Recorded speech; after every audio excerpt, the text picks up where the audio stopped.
Wala ba kayong napapansin? Ibig kong sabihin yung mga nangyayaring road rage sa kalsada noon at sa ngayon. Noon kasi, madalang lang ang road rage, hindi katulad ngayon. Hindi naman siguro dahil sa population increase. Sa tingin ko, dahil ito sa mga kamote population increase. Ang masama pa, mas involved dito ang mga riders. Sa mga nagmumotor dyan na hindi mamangarapal, hats off sa inyo.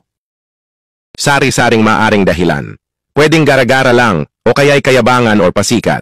Siguro, yung iba, nagmamadali dahil doble-doble ang booking, kaya nagapura. Ang kaso, napapalapit sa disgrasya. Maniwala kayo, iba pa rin ang nagmaneho ng hindi nagmamadali. Relax lang sa pagmaneho, at kaliwat kanan nag-alerto, at huwag masyado magtiwala sa side mirror.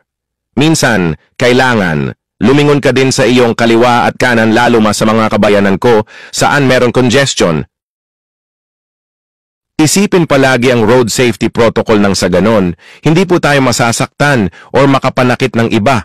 Matuto tayong rumespito sa ating sarili para irespito din tayo ng iba.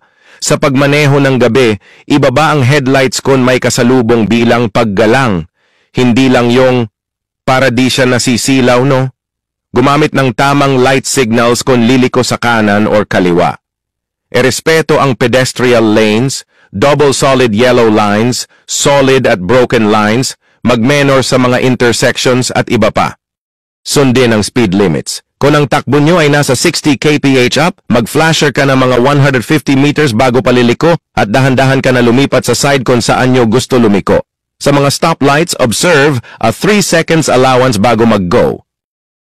Ang overall result ay maayos na daloy ng traffic at maiiwasan ang anumang sakuna sa kalsada. At tayo ay makakarating sa ating patutunguhan. God bless us all. Daghang salamat.